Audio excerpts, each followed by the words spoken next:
Mr. Gorbachev, open this gate.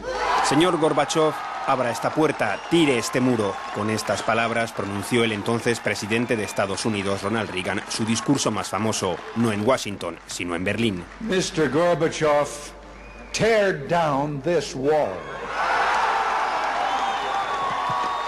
Pavel Palachenko era el traductor oficial de las conversaciones de Reagan y el presidente soviético. Asegura que ninguno de los dos recuerda estas frases. Fue una aparición pública brillante, pero Moscú lo vio como un gesto teatral. Cuando se le preguntaba a Gorbachev, siempre decía que todos sabían que la primera profesión del presidente Reagan era la de actuar, porque era obvio que Gorbachev no iba a echar abajo el muro. Cuando el muro cayó, fue una decisión y la voluntad de los alemanes.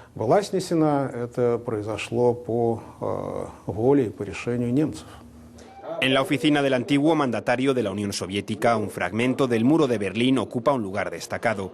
Pero hace un cuarto de siglo ni Gorbachev ni el canciller alemán Helmut Kohl imaginaban que la unificación fuese a ser tan rápida. Margaret Thatcher y François Mitterrand no tenían tampoco muy claro qué iba a pasar.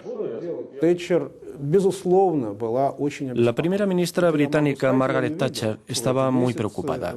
Eso lo puedo decir con seguridad. La vi durante esos meses. Puedo incluso decir más.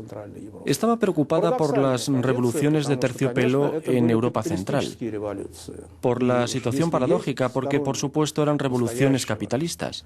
Y si había alguien que apoyaba el capitalismo real, sin regulaciones, esa era Thatcher. Sin embargo, también prefería que hubiese estabilidad. El presidente francés Mitterrand estaba en una posición similar. Trabajaba de forma activa para que no se creasen infraestructuras militares adicionales en Alemania del Este, para que no se desplegasen armas nucleares y más tropas en Alemania, y para que se redujesen los efectivos ya presentes.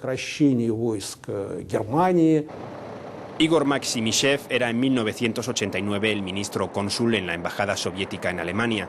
Para él, el Kremlin no vio la caída del muro como una tragedia en absoluto. Gorbachev estaba contento con el hecho de que por fin desapareciese el problema del muro. Ya no existiría y fue eliminado por los propios alemanes. Nosotros no estuvimos involucrados en la caída ni fuimos responsables de las consecuencias. Hoy en día, sin embargo, numerosos detractores creen que Gorbachev debería haber actuado con más dureza y haber demandado que se garantizasen los intereses de Moscú en Europa a cambio de la unificación. Se nos prometieron muchas cosas, pero verbalmente, sin documentos, sin hacerlo por escrito. Y resulta que nadie nos debe nada. ¿Se extendió la OTAN hacia el este? Por supuesto que lo hizo.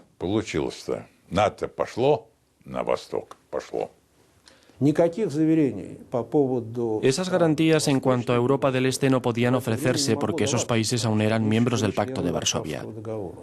Pero incluso cuando el Pacto de Varsovia llegó a su fin, tampoco se planteó que esos países accediesen a la OTAN.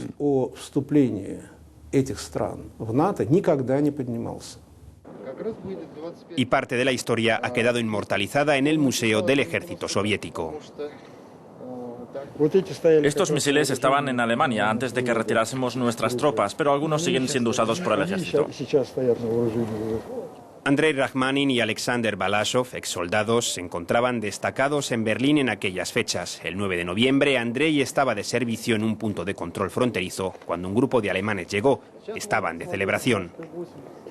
Salí de la caseta y les dije: os entiendo, es algo importante, pero este no es sitio para beber. Su respuesta fue: sí, es algo importante, terrible. Esos idiotas han decidido unirnos con los occidentales. Beba algo con nosotros, oficial ruso. Sin embargo, los meses posteriores, entre la caída y la unificación, fueron duros para los soldados soviéticos. Antes eran percibidos como aliados, pero entonces algunos empezaron a tratarlos como invasores. Algunos niños de unos 10 años estaban una vez jugando a la guerra. Usaban palos como si fuesen pistolas, y cuando pasó nuestra columna militar, nos apuntaron con los palos y hacían como que disparaban. No fue una impresión agradable. Han pasado 25 años y los puestos que venden recuerdos en la Plaza Roja de Moscú sirven de barómetro político. Es muy fácil encontrar muñecas matrioscas con los líderes soviéticos de la línea dura, como Stalin, Putin o Lenin. Sin embargo, la matrioska de Gorbachov, dirigente durante la unificación alemana, cada vez es más difícil de encontrar.